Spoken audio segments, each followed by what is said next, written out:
Honorable.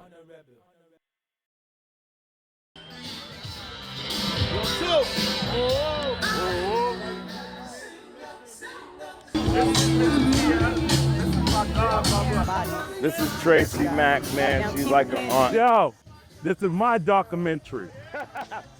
This is the lot for proof, city. Joey has never been about himself. He's always been about trying to make sure that he honors the legacy of those who have come before us. I'm talking about you. And so this was part of the conversation that we had 2 years ago. 2 years ago, I stood with our commissioner, with elected officials, and with community leaders to apologize and to begin to take some accountability for the reprehensible harm done to the Bennetts and to Boston's Black communities throughout the city.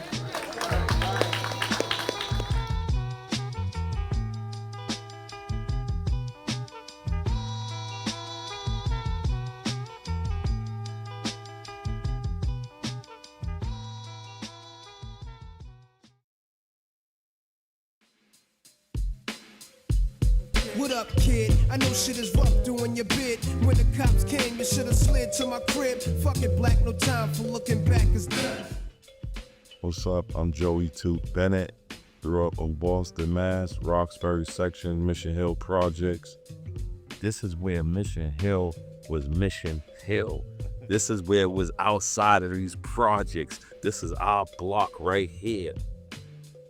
My mom was, dealing and getting addicted to drugs, so I had to figure out a way to learn the streets myself at a young age.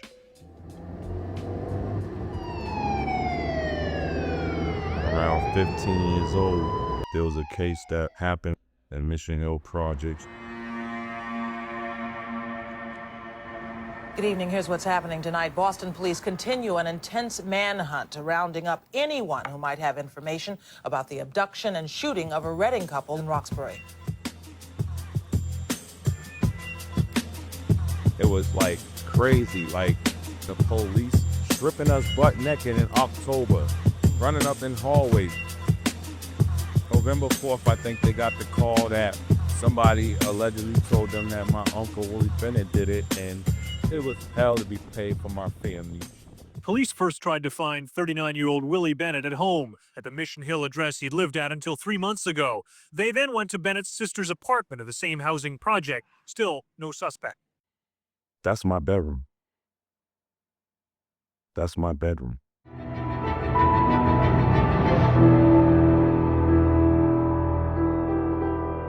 We was able to film a documentary, Murder in Boston. We showed the whole world the truth about the Charles Stewart hoax. My uncle had nothing to do with it. Mission Hill had nothing to do with it. Charles Stewart, who claimed to be the victim, killed his own wife for insurance money. We received the Emmy Award for that documentary for telling the truth. But what a lot of people don't know is that after the Stewart case, man, the Boston police had a vengeance against the Bennett family.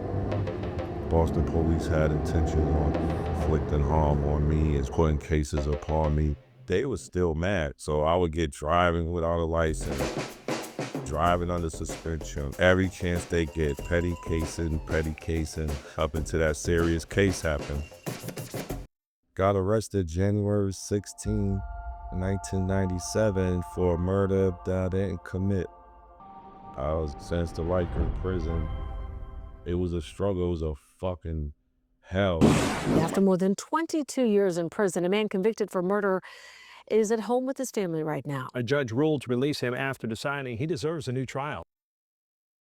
Even after I was released from prison, the DA and the police wouldn't leave me alone.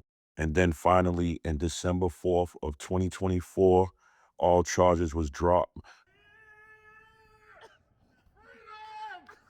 It never looked so good, baby. I see you. No cross. I waited 27 years to clear my name. Today they clear my name. Yes, it's over. We're not who they said we was. When they sent us away, they said we was the worst of the worst. We out here all doing positive things, man. I created a men's group for guys that was coming home, man, dealing with the struggle and adjusting to society. I don't even care about nothing else. I'm supporting families of incarcerated loved ones. They smiling. That's the legend himself, man. That's my Uncle Bennett. It was my grandmother who willed me in, man, to make sure that I never gave up hope, man, and get out here and try to just change the narrative on our story for my whole family. My focus is also to put a street in the name of my grandmother, Pauline Bennett. Today we gather for a very special occasion in naming of Pauline Bennett Way. This is more than just a street sign. It's a lasting tribute to a woman whose life and strength and love touched so many.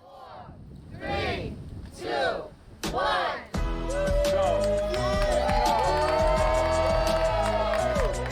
And now nothing can stop me. Can't nobody else's vision interrupt mine, and nobody else can stop what I'm trying to put together. I told the whole truth about the Stewart hoax. And now, today, as I sit here, I'm telling my story. The Joey Bennett story.